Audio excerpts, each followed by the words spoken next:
She had one rule about the disguise: never get comfortable. Princess Ades Obiora of the Obiora family, daughter of one of West Africa's most quietly powerful men, educated in London, groomed since childhood for the particular loneliness of public life, had been living under the name Ida Mensah for 11 months, a borrowed surname, a trimmed biography, an entry-level position at Maya Hotel and Resorts in Seoul, South Korea, arranged through a classmate who owed her a favor and asked no questions. The world she came from operated on a single principle: everyone who approaches you wants something. Her father had said this at her 20th birthday dinner, between the champagne and the cake, like a man delivering a verdict rather than wisdom. She had spent the years since testing it. She had found no exceptions. What she wanted, and could not find from inside the life she was born into, was simple. She wanted someone to look at her, actually look past the surname and the implications, and still choose to be in the room. It was a naive want. She knew that. She had stopped being embarrassed by it. The morning she spilled coffee on Kwon Sejin's cuff, she did not know who he was. She was running late, which never happened. And this particular morning, it happened because her mother had called at 7 a.m. to ask, with the specific brightness of a woman who wants something, whether Ada had yet met anyone suitable in Seoul. Ida had been standing in the elevator with a tray of pastries for the 3rd floor, her phone pressed between her ear and shoulder, when the doors opened and she stepped directly into a wall. The wall turned out to be a man. The coffee went left. The cuff went dark.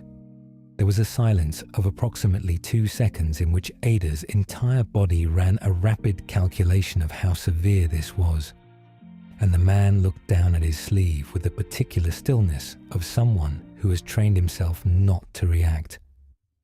"I'm sorry," she said immediately. "I have a stain remover." "You don't need to." "I do." One moment.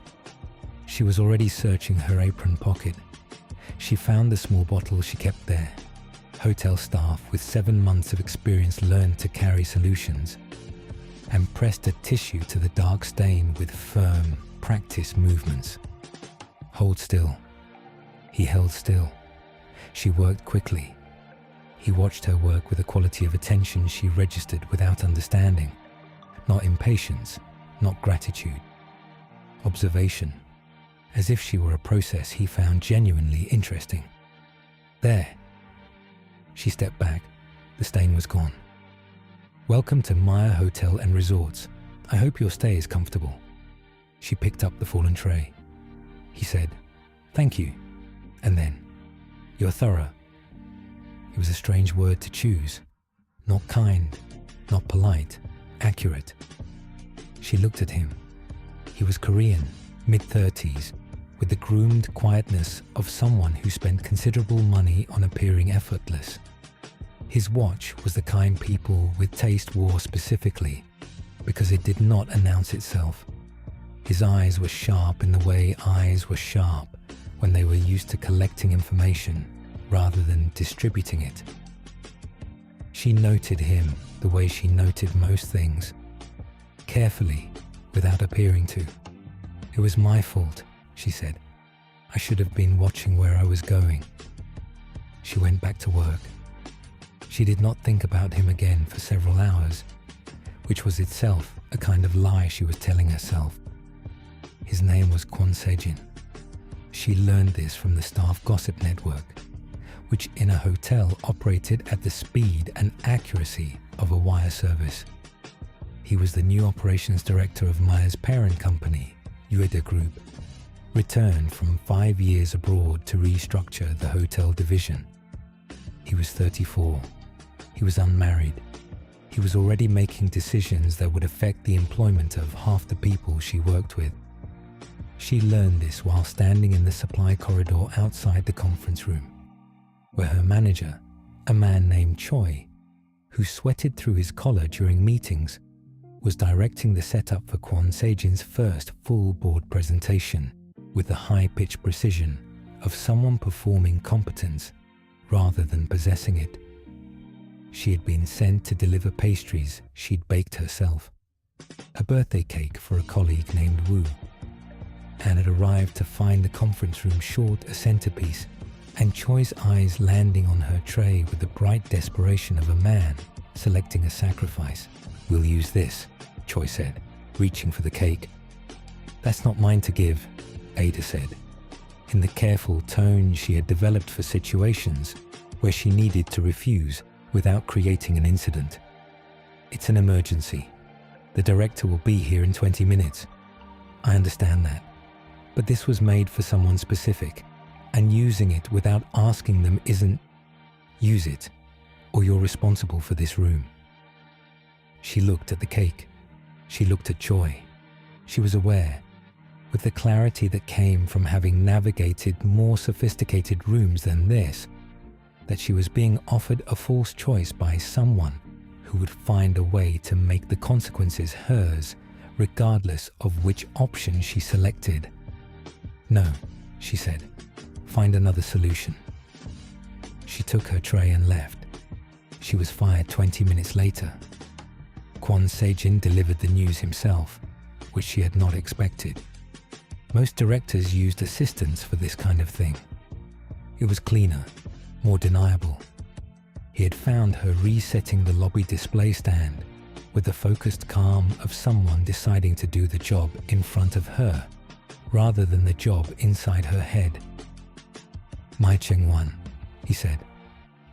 This was the name on her badge, the name she had not corrected when it was accidentally registered that way in her first week. She had kept it because it was simpler than explaining, which was its own form of dishonesty she had accommodated. "Yes," she turned. "The cake on the conference table. You placed it there." "No, but I declined to help stop it. That's essentially the same thing." He studied her. "You could have explained that just now." "Would it have changed the outcome?" A pause. "No." "Then there's no point in explaining." He looked at her for a moment. Something moved behind his expression. Not admiration exactly, recalibration, the specific look of someone revising an assumption in real time. "HR will process your departure by end of day."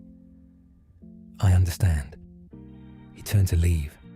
She went back to the display stand. What she did not do was panic. What she did, and this was the part she examined later, alone in her apartment, with the analytical habits she'd developed for her own behavior, was think about leverage. She thought about it the way her father had taught her to think about it. Not what do I have, but what do they need that only I can provide. She went to the fishing supply shop on Myeongdong Street because she had looked up Kwon Se-jin's professional biography that morning after the elevator incident.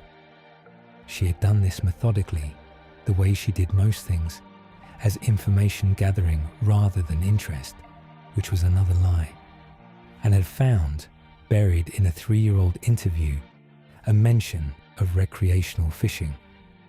She went to the shop because she needed a different kind of meeting than the one she'd been given. She did not intend to run into him there. She did run into him there.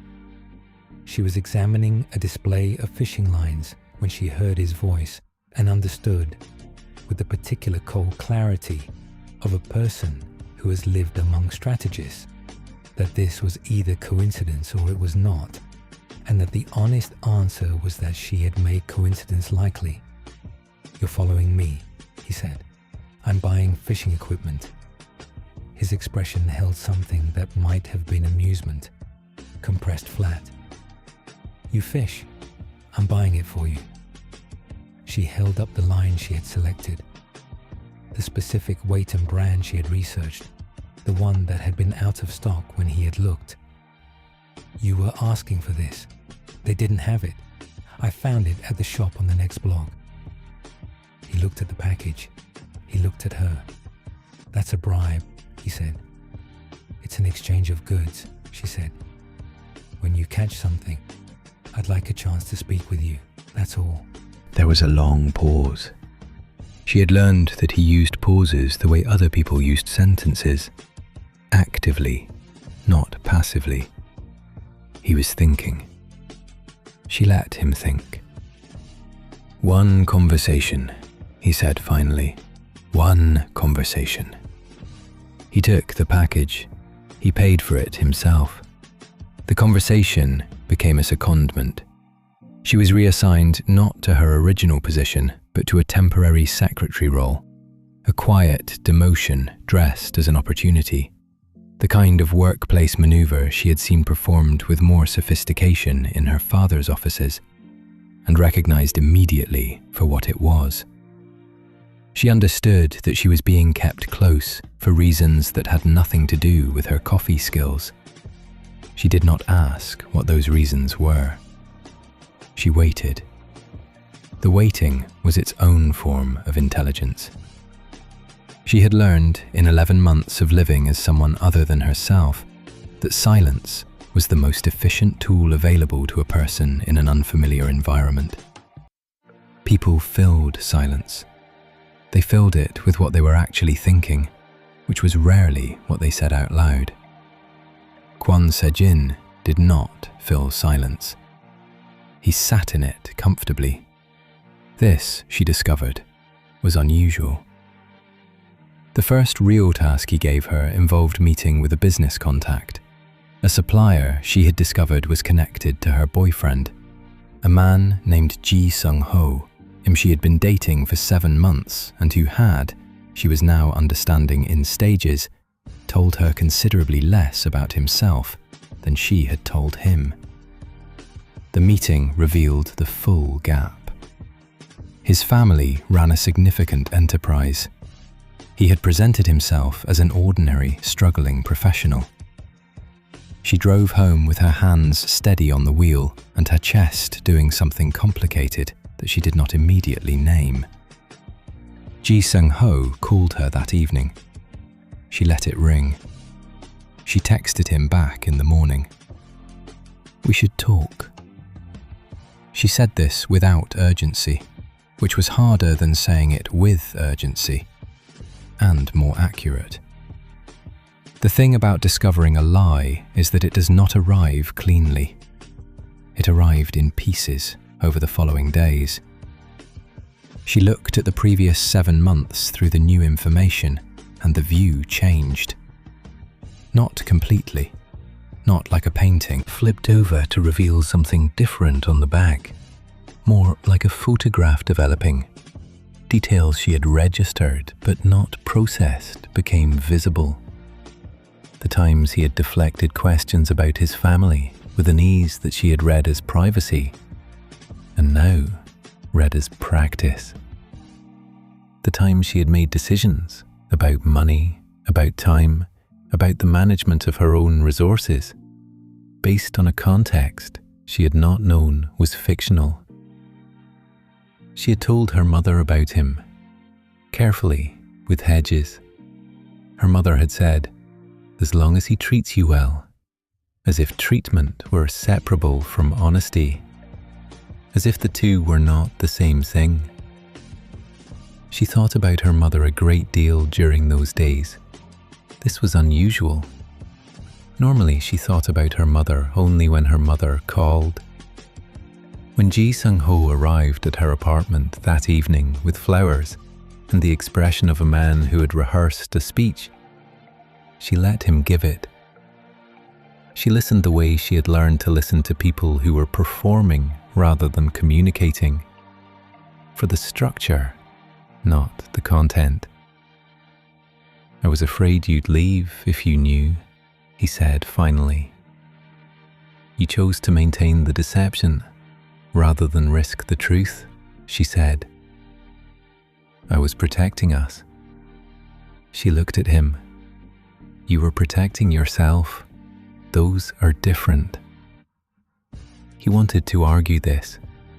She watched him want to argue it and decide not to.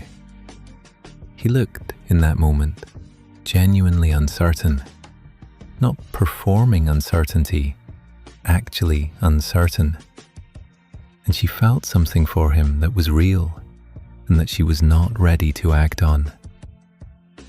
3 conditions, she said, and then we continue, or not. The conditions were not unusual. Honesty, mutual independence, no leveraging of family resources without discussion. No more decisions made for her under the guise of decisions made for them. He agreed to all 3 with the speed of a man who would have agreed to anything in that moment. She knew this and accepted it, and decided that the agreement still meant something, because the alternative was a kind of cynicism she did not want to carry. What she did not tell him was that by then she had already noticed something else, something quieter and less convenient. Kwon Se-jin had left a set of conference room access cards on her desk that morning, along with a note that said, in his particular dry shorthand, "Negotiation briefing, 3 p.m. Wear something that reads as competent rather than apologetic." And she had looked at the note for approximately 4 seconds longer than was necessary, which was information she filed and tried to ignore. The negotiation was with Daeshan Group, Ji Sung-ho's family's company. She understood as she walked into the room that this had been arranged intentionally. She understood it the way you understand something that has been designed to be understood, completely, and with nowhere to direct the recognition. She sat across from Ji Sung-ho's father's sales team and conducted the negotiation she had prepared for. She did not use her relationship. She did not pretend not to have one. She acknowledged it directly, cleanly, and then moved to the facts she had assembled. Production costs, comparable market rates, the commission structure embedded in the original quote. She got the discount. She reported it to Kwon Se-jin that evening without drama. He read the numbers. He said nothing for a moment. "You went to the factory directly," he said. "I needed the actual cost data." "And you didn't ask Sung-ho." "That wasn't the point of the exercise." He looked at her. Something crossed his face that he did not quite suppress. Not approval, exactly. Something closer to the expression of a person who has been watching for a specific thing and has just seen it. "No," he said. "I suppose it wasn't." She waited for him to say what the point had been. He didn't. This bothered her more than she wanted it to. There was a dinner, the kind of dinner where 2 families sat across a table and negotiated the terms of a future that their children were theoretically choosing freely. Ada watched the Shin family, Ji Sung-ho's mother, his sister, move through the meal like people who had decided the outcome before sitting down and were now conducting a performance of consideration. She watched Ji Sung-ho try to manage both sides with the increasingly visible effort of a man running between 2 fires. She watched her own mother, who had flown in from Accra without telling her, perform warmth with the competence of someone who had spent years maintaining dignity in rooms that did not want to give it to her. The sister said something about the wedding they imagined. She said it pleasantly. It was a pleasant version of a statement about class, which is the most corrosive kind. The kind that makes you feel ungrateful for recognizing it. Ada's mother said something back. Her mother's voice had gone to the place it went when she was holding something very tightly. Level, warm, impeccably polite, and containing, underneath, something that had been accumulating since the first comment about the wedding. The dinner did not end well. No one did anything dramatically wrong. That was the precise problem. Every individual action was defensible. The accumulation was not. In the car afterward, Ada's mother was quiet for 20 minutes. Then she said, "That family looks at us like a project they've decided to manage." Ada said nothing. "Do you love him?" her mother asked. Ada thought about this honestly.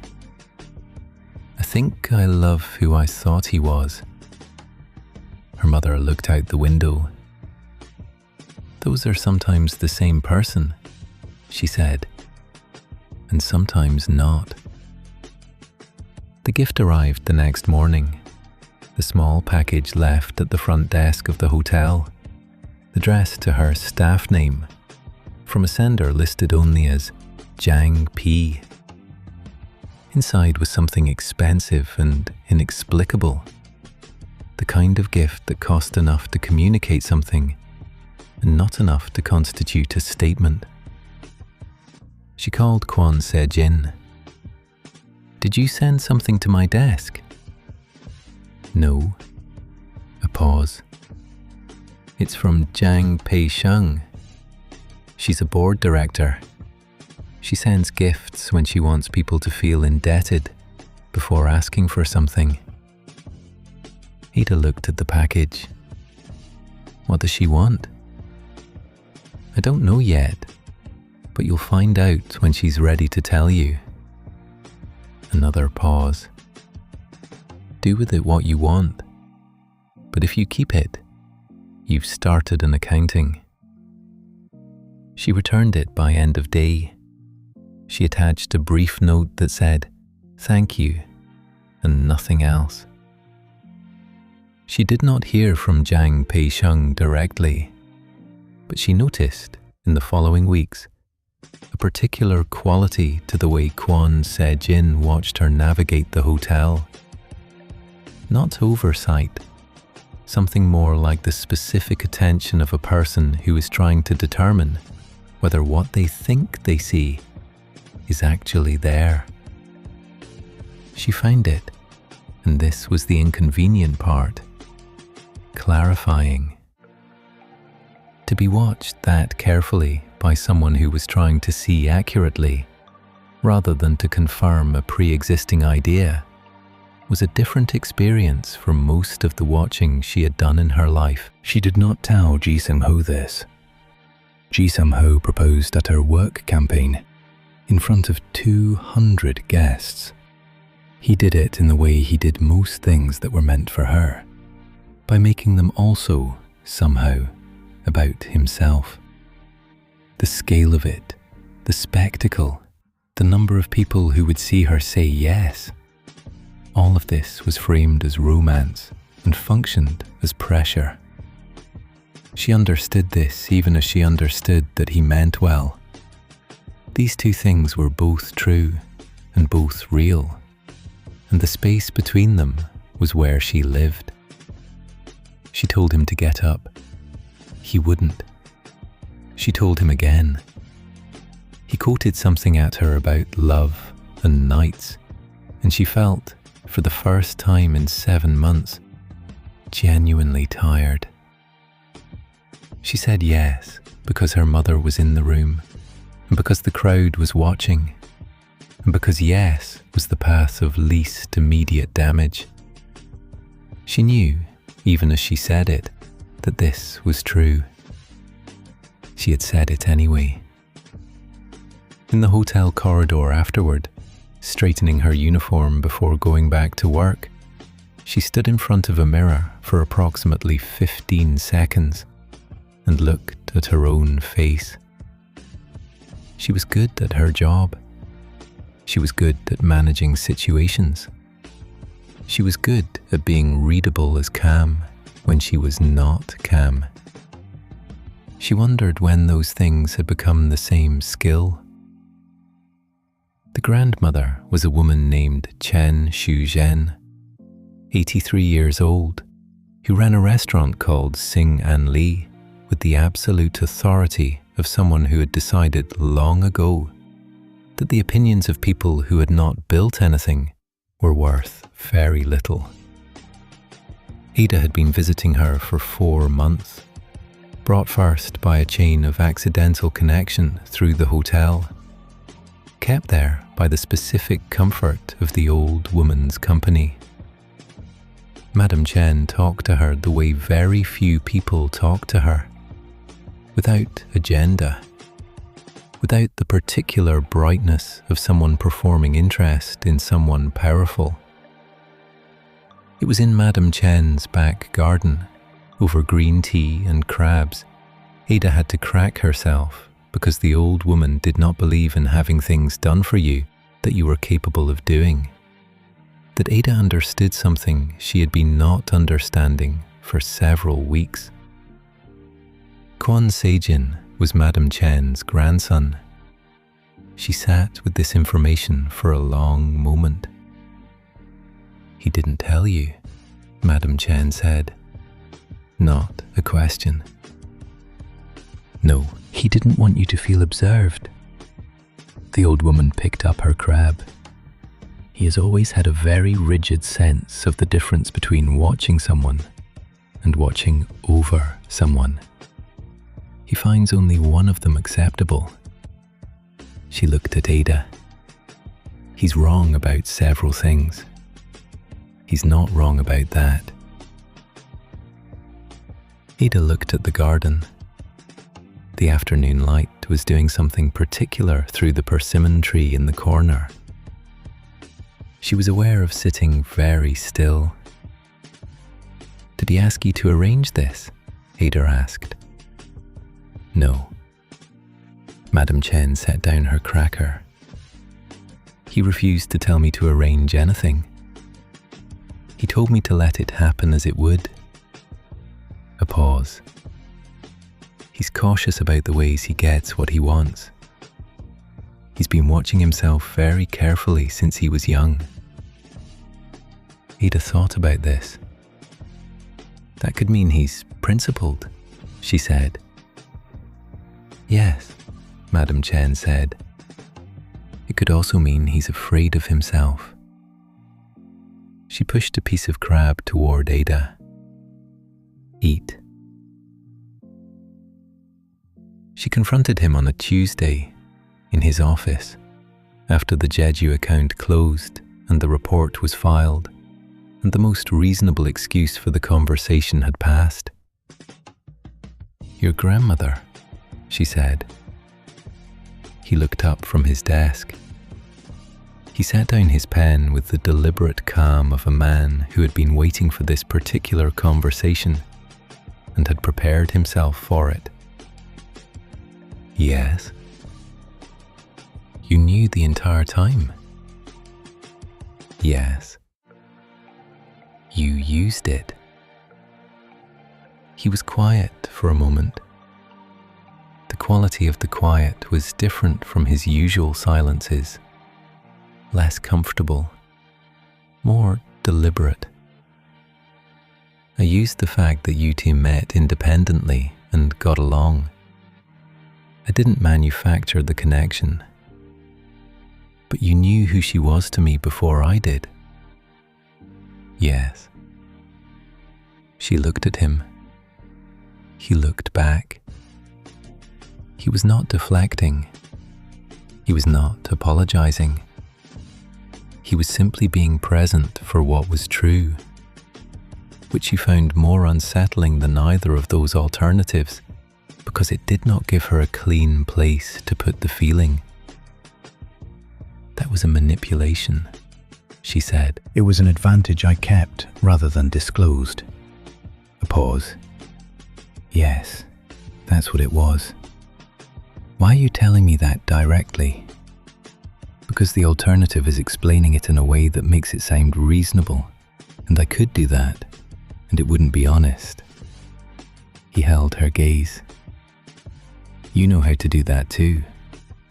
We both know how to construct the narrative that makes our choices look clean.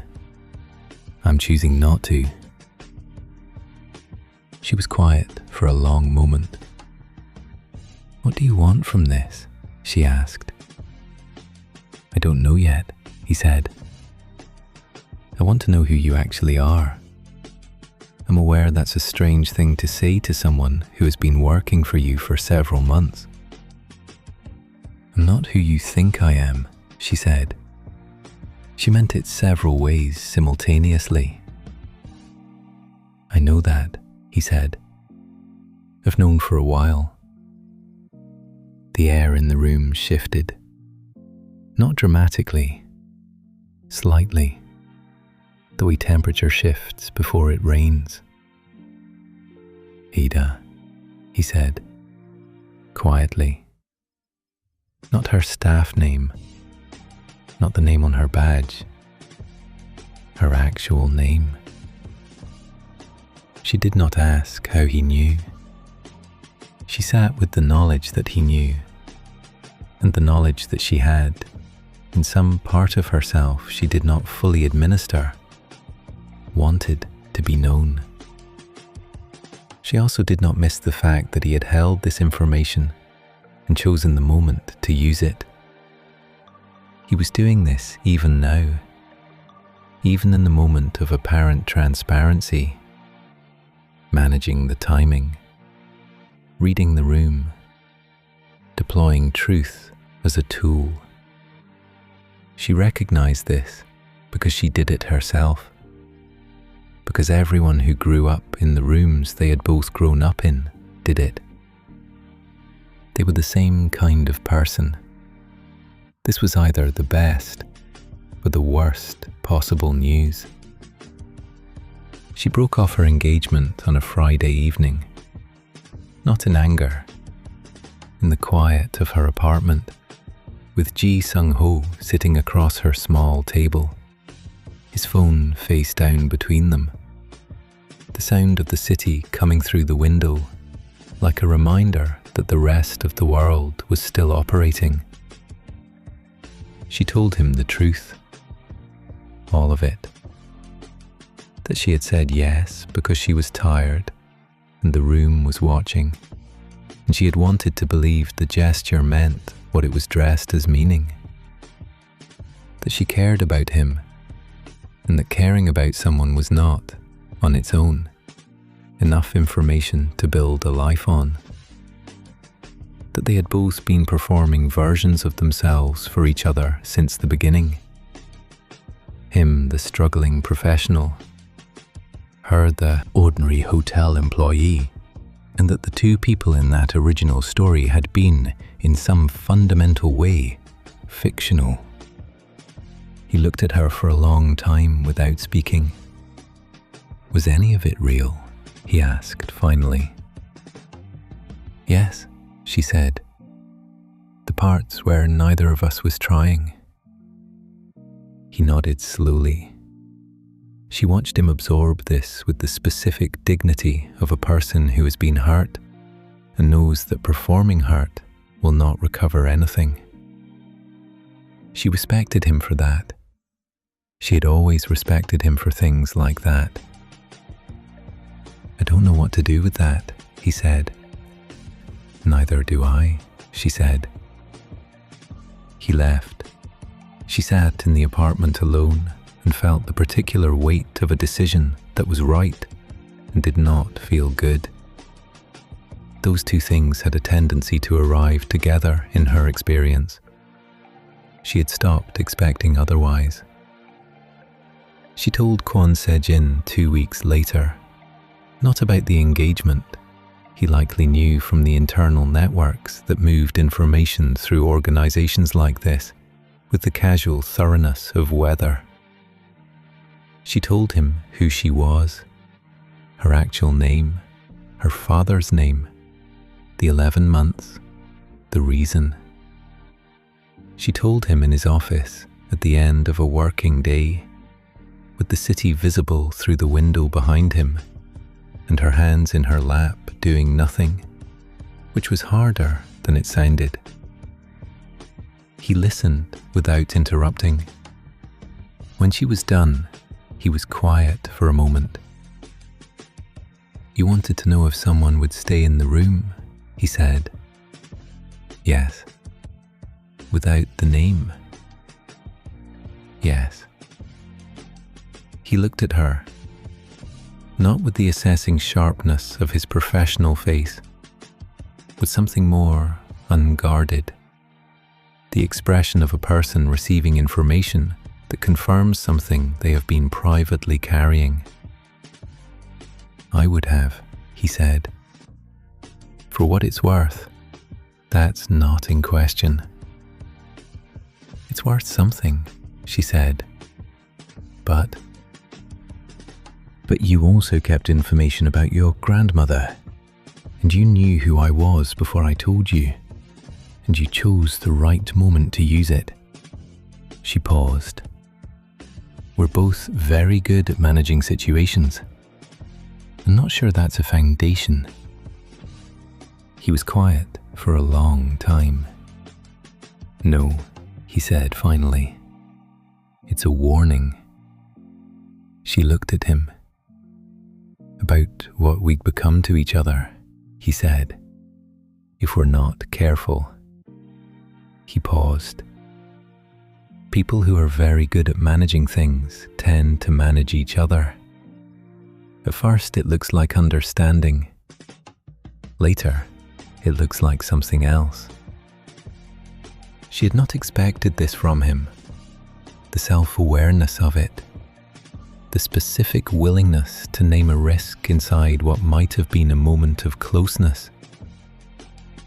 Is that what you think would happen? She asked. I think it's what we'd have to decide not to let happen, he said. Continuously. Every time it became easier to be strategic than honest. She sat with this. That's an exhausting way to live, she said. Yes, he said. Most things worth having are. She did not go back to her father's house that year. She extended her tenure at the hotel on her own terms. We structured position, actual title, no disguise. She told her father by phone on a Sunday, with the particular care she applied to conversations with him. Honest about the facts, controlled about the implications. Her father said, "You found what you were looking for." "I found out what I was looking for," she said. "That's not the same thing." A pause. Her father had long pauses. She had inherited them. Was it worth it? She thought about Madam Chen's garden, about Ji Sung-ho's face in the apartment on a Friday evening, about a man who had looked at her across a hotel lobby with the honest eyes of someone who had been keeping a secret and had decided, for once, to stop managing the moment. About the specific price of knowing, finally, that the people in her life were seeing her accurately, that it did not feel like safety, that it felt like exposure, which was adjacent to safety and not the same. "I don't know yet," she said. Her father, to his credit, did not tell her it would be fine. He said, "Call me next week." She said she would. She hung up and stood at the window of her apartment for a long time, looking at the city. Seoul at night was the same city it had been 11 months ago when she arrived with a borrowed name and a plan that had felt, at the time, like clarity. It looked different now, not better or worse, more complicated, populated by actual people with actual competing needs and incomplete information, and the specific kind of care that sometimes looked like manipulation because it was both. She had wanted to find someone who would see her and stay. She had not fully understood when she made that want, that being seen completely meant being seen, including the parts that managed and calculated and performed and did not stop doing those things even when they were trying very hard to be honest. She had also not understood that the person she needed to see clearly was herself. She understood it now. It was not a comfortable understanding. She was not, she thought, done sitting with it. She went to bed. She set her alarm. In the morning, she would go to work under her own name for the first time and do the job in front of her. That was something. It was not everything. It was, for now, enough. The things we disguise ourselves to find are rarely the things we find. What we find is usually the part of ourselves we were hiding from, the part that needed to be seen before it could be honest. The love story, if there is one, begins there, not at the first meeting, at the first moment of being known without permission. That moment is rarely comfortable. That's how you know it's real.